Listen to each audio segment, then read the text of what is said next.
Зухруф сүресі. Рахман, әрі аса рақымды Алланың атымен бастаймын. Хамим. Ақиқатты ашық баяндайтын осынау ап-айқын кітапқа серт. Біз ақылға салып ойланарсыңдар һәм ғибрат аларсыңдар деп, оны арабша Құран, яғни арабша оқылатын кітап қылдық. Шүбәсіз ол құзырымыздағы бас кітаптың, Ләухул Махфуздың ішіндегі ұлы һәм даналыққа толы теңдессіз кітап. Сонда сендерді шектен шыққан һәм Алла берген саналуан қабілеттер мен нығметтерді зая қылушы қауым екен деп, осынау насихатқа толы қасиетті кітапты түсіруді тоқтатып, сендерді өз жайларыңа қоя береміз бе? Біз алғашқы қауымдарға да хақ жолдауымызды жеткізетін қаншама пайғамбар жібердік. Алайда олар өздеріне келген пайғамбарлардың бәрін келемеждеп, мазаққа айналдыратын еді. Міне, сонда біз сені мазаққа айналдырған меккеліктерден әлде қайда күшті, анағұрлым пәрменді қауымдардың да көзін жойдық. Бұл Құранда күлі көкке ұшқан алғашқы қауымдар жайлы ғибратты оқиғалар бұдан бұрында баяндалғантын. Уа Мұхаммед, егер олардан күллі аспан әлемі мен жерді кім жаратты деп сұрасаң, онда олар сөзсіз, оларды Азиз, бәрінен үстем әрі ұлы, Алим, бәрін білетін шексіз ілім иесі Алла жаратты деп айтуға мәжбүр болады. Ол жер бетін сендерге бесік етті, және онда жол тауып емін-еркін жүріп тұруларың үшін жолдар мен өткелдер ашты. Көктен белгілі мөлшерде жауын жаудыратын да бір өзі.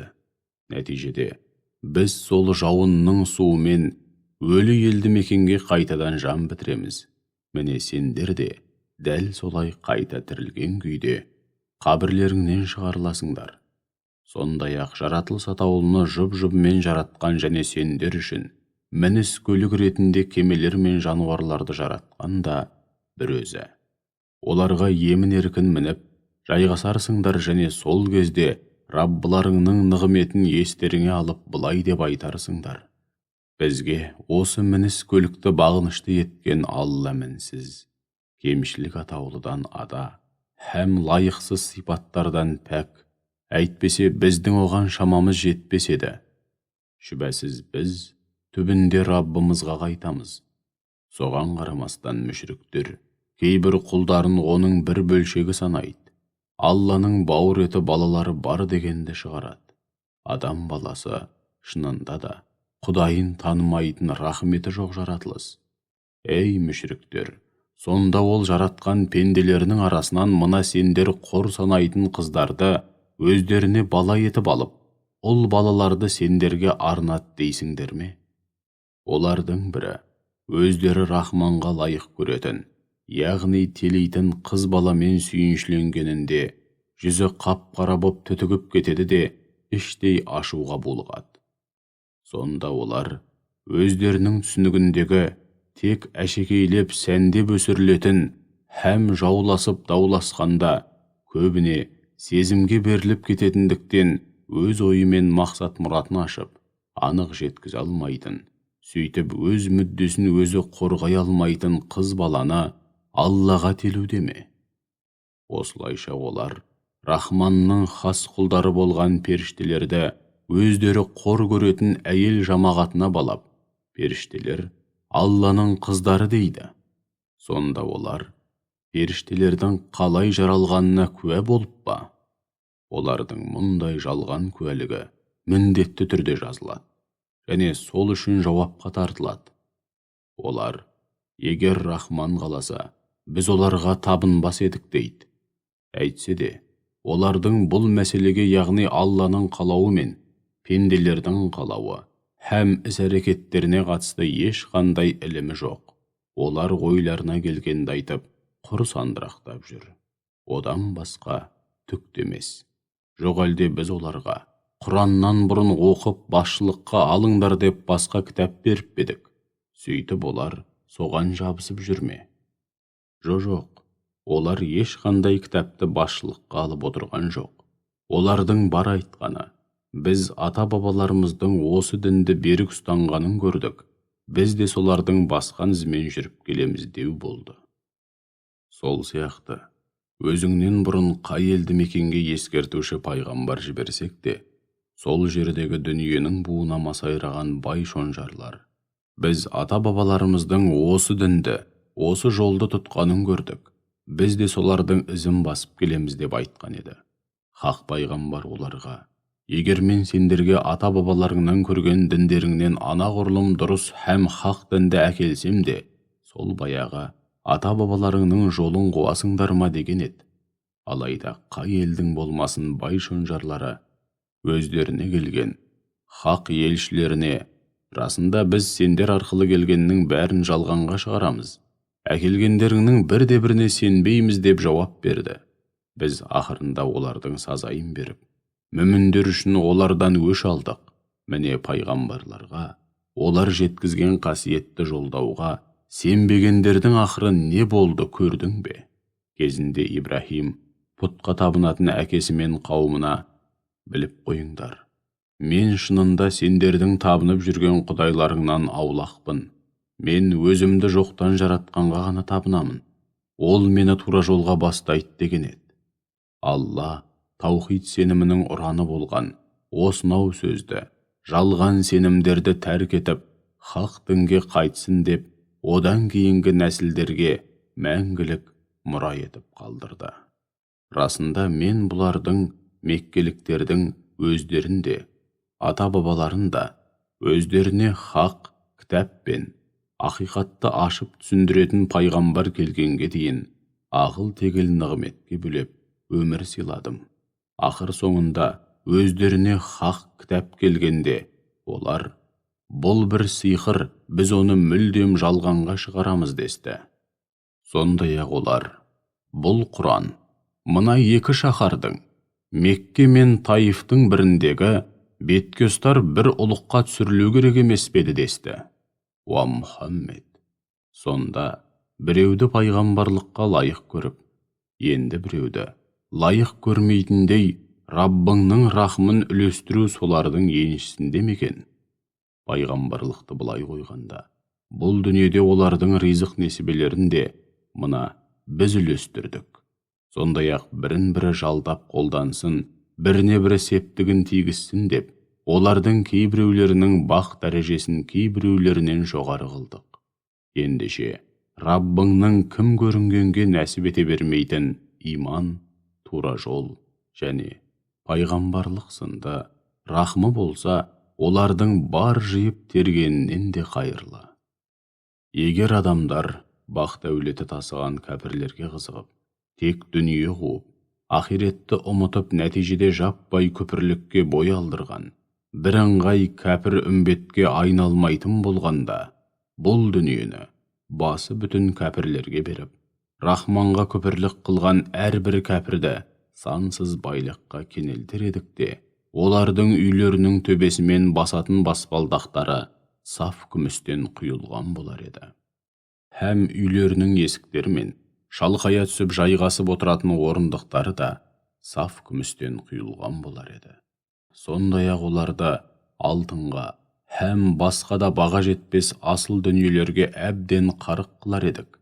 Дегенмен бұлардың бәрі де дүниедегі қу тіршіліктің болмашы бұйым боқшасы ғана. Ал қисапсыз нығметке толы мәңгілік бақыт мекені ақирет болса, Раббыңның құзырында тақуалардың еншісінде. Ал кімде-кім тақуа болудың орнына Рахман Алланы еске алудан сырт айналса, яғни Алланы еске алу, оған құлшылық ету мәселесінде немқұрайлылық танытып, ғапылдыққа салынса, біз оған бір әзәзіл шайтанды қосып қоямыз. Сөйтіп, ол оның ажырамас жолдасы болады. Әзәзіл шайтандар оларды Аллаға жеткізетін хақ жолдан тайдырады. Олар соған қарамастан өздерін тура жолдамыз деп есептейді. Ал құзырымызға келгендерінде ол әзәзіл жолдасына: әттең, сені мен менің арамда екі шығыстың, яғни шығыс пен батыстың арасындай арақашықтық болғанда ғой. Сен неткен жаман жолдас едің деп аһ ұрады. Бүйтіп аһ ұрып өкінгеніңнің бүгін сендер үшін титтей де пайдасы болмайды. Өйткені екеуің дүниеде бірге зұлымдық жасадыңдар. Ендеше бұл жерде де азапты бірге татасыңдар. Уа Мұхаммед, олай болса, саңырауларға сөзіңді естірте аласың ба? Яки көрсоқырлар мен анық адасуда болғандарды тура жолға бастай аласың ба? Біз сені олардан бұрын о дүниеге аттандырсақ дағы түптің түбінде оларға лайықты сазайын береміз. Сөйтіп мүміндер үшін олардан өш аламыз. Я болмаса, оларға уәде еткен азабымызды көзіңнің тірісінде тартқызамыз да, саған олардан қалай қор болғанын көрсетеміз. Шүбәсіз, біздің құдіретіміз оларға әбден жетеді. Олай болса, сен өзіңе уахи етілген Құранды мықтап ұста. Еш күмәнің болмасын, сен тұп-тура жолдасың. Шүбәсіз, бұл Құран екі дүниеде өзіңнің де, қауымыңның да мерейін үстем қылатын үгіт насихат, иләһи жолдау. Әрине күндердің күнінде сол үшін жауапқа тартыласыңдар. Уа Мұхаммед, өзіңнен бұрын жіберген пайғамбарларымыздың шынайы ізбасарларынан сұрап көрші. Біз Рахман, Алладан басқа құлдық ұрып табынуға болатын өзге де құдайлар бар деп айттық па? Расында Мұсаны ап-айқын аяттарымызбен, ғаламат мұғжизаларымызбен Перғауынға және оның беткеұстар шонжарларына жіберген едік. Мұса оларға күмәндарың болмасын. Мен күллі әлемнің Раббысының сендерді хақ жолға бастау үшін жіберген елшісімін деді. Сөйтіп Мұса оларға аяттарымызды, мұғжизаларымызды көрсеткенде, олар аяттарымызға күліп, мазаққа айналдырды. Біз оларға бірінен бірі асып түсетін ғаламат дәлелдерімізбен мұғжизаларымызды бірінен кейін бірін көрсетіп бақтық.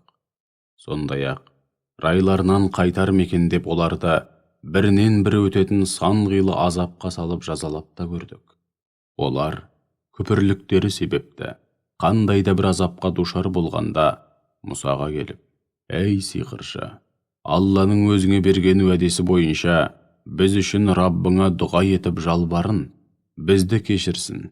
Өйткені біз бұдан бұлай сөзсіз тура жолға түсеміз деп айтатын еді. Мұсаның дұғасымен еңселерін езген ауыр азаптың бетін қайтарғанымызда, олар түк болмағандай бірден сөздерінен таятын еді. Мұса көрсеткен мұғжизалардың алдында амалы құрып тығырыққа тірелген Перғауын бірде қауымына былай деп үн қатты. Уа халқым, Мысыр елі, мұндағы шексіз билік, әрі аяғымның астындағы ағып жатқан мына өзендер маған тиесілі емес пе? Менің осынау ұлылығымды көрсеңдер етті. Мен өз ойында дұрыстап жеткізе алмайтын мына мүсәпірден әлде қайда қайырлы емеспін бе? Егер ол шынымен пайғамбар болса, онда төбесіне аспаннан алтын білезіктер жаудырылмай ма? Я болмаса, оған қосақталып, сөзін растайтын періштелер келмей ме? Міне осылайша Перғауын өз халқын қор санап, олармен мүлдем санаспады. Халқы болса, оның ығына жығылып, көзсіз мойын сұнды. Өйткені олар онсыз да күнәға белшесінен батып, тура жолдан тайған азғын қауым еді. Ақырында олар өздерінің шектен шыққан қылықтарымен ашуымызға тигенде лайықты сазайын беріп, түгелдей суға батырдық. Сөйтіп оларды тозаққа тұңғыш жол салушы қауым һәм кейінгі ұрпақтарға ғибрат боларлық мысал қылдық.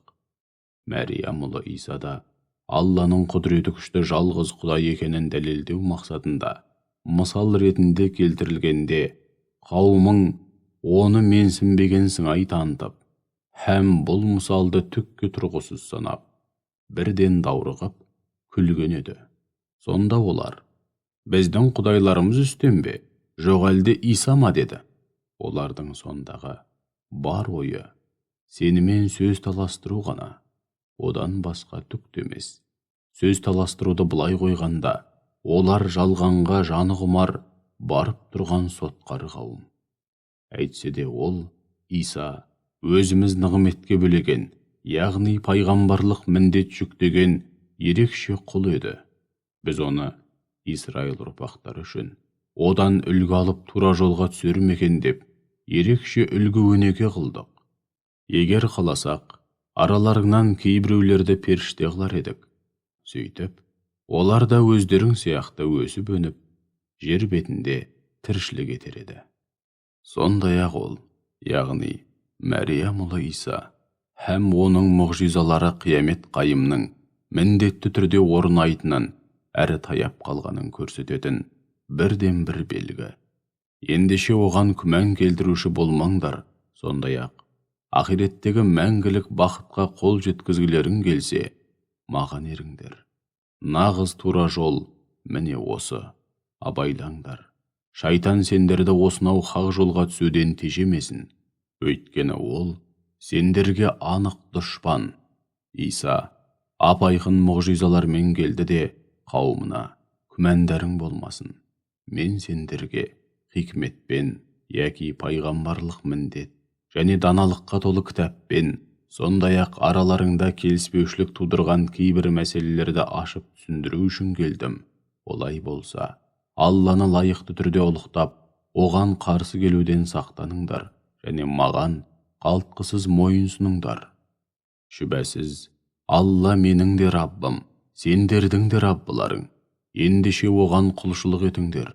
Нағыз тура жол міне осы деген еді. Өкінішке қарай, Исадан кейін олардың ішінде Иса һәм оның ілімі жайлы өзара бей-берекет таласып тартысқан сан алуан топтар пайда болды. Ендеше Исаның ілімін түбегейлі өзгерту арқылы өздеріне һәм өзгелерге зұлымдық жасаған залымдар жан төзгісіз ауыр күннің азабына душар қылынып қараң болсын. Жоқ әлде олар, яғни күпірлікте қасарысқан мүшриктер, қиямет қайымның еш нәрсе сезбей, жайбарақат жүргендерінде аяқ астынан келуін күтуде ме? Ол қиямет күні дүниедегі барлық достар, яғни бір-бірін тек дүниелік мақсатта дос тұтқандар, біріне бірі қас дұшпан болады. Ал тақуалардың жөні бөлек. Олар қай кезде де бір-біріне шын жанашыр дос болады. Сол күні Алла тақуа жандарға былай деп үн қатады. Уа құлдарым, бүгін сендер үшін ешқандай қорқыныш жоқ. Сондай-ақ, бүгін сендер мүлдем қайғы қасірет шекпейсіңдер. Олар барлық аяттарымызға иман келтірген, һәм бізге жан тәндермен мойын сұнған құлдарымыз. Оларға, қане, өздерің сияқты иман келтіріп қалтқысыз мойын сұнған жұбайларыңмен бірге шат-шадыман болып жұмаққа кіріңдер делінеді. Алтын табақтар мен бал татыған алуан түрлі сусындарға толы қадақтар тасыған жұмақ қызметшілері оларда айналсоқтап, сый құрмет көрсетеді. Онда көңіл соғатын, һәм көздің жауын алатын нәрселердің бәрі бар. Сендер онда мәңгі бақи қаласыңдар. Дүниеде істеген игілікті істерің үшін сендерге мұра ретінде берілген жәннат міне осы. Онда сендер тойып жейтін, түр-түсі, дәмі һәм иісі жағынан алуан түрлі жеміс-жидектер бар. Ал күнәға белшесінен батқан тозақы кәпірлер болса, жаһаннам азабын бойлап, онда мәңгі бақи қалады. Олардың азабы мүлде жеңілдетілмейді. Һәм онда Алланың рахмынан бір жола үміт үзіп қала береді. Біз оларға мысқалдайда қиянат жасамадық. Керісінше олар өз-өздеріне қиянат жасаған залымдардың нақ өзі болды. Олар жаһаннамда сондағы сақшы періштелердің басшысына: «Уа мәлік, садаған кетейік. Бізге осы да жетер. Раббың көзімізді бір жола құртып шаруамызды бітірсін» деп ойбайға басады. Сонда мәлік оларға: «Жоқ, енді сендер осында мәңгі бақи қаласыңдар» деп айтады. Анығында, біз сендерге ақиқатты әкелген едік, алайда басым көпшілігің ақиқатты жақтырмадыңдар. Уа Мұхаммед, Сонда олар саған тұзақ құру арқылы мәселені түбегейлі шештік деп ойлайды ма? Анығында мәселені түбегейлі шешетін мына бізбіз.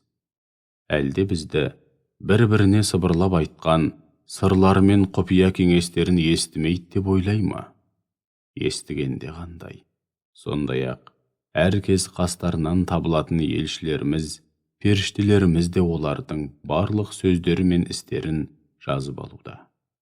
Оларға, егер Рахманның баласы болғанда, оған ең алғаш табынатын мына мен болар едім де, күллі аспан әлемі мен жердің Раббысы, ұлы арштың Раббысы, олардың өзіне теліген сипаттарынан мүлдем ада, һәм мінсіз. Ендеше оларды жөніне қоя бер. Өздеріне уәде етілген мерзімді күндеріне тап болғанша, өздері дендеп бойлаған жалғанның қызығына батып, ойнап күліп жүре берсін. Ол көкте де табынуға лайық жалғыз Құдай, жерде де табынуға лайық жалғыз Құдай, ол Хаким.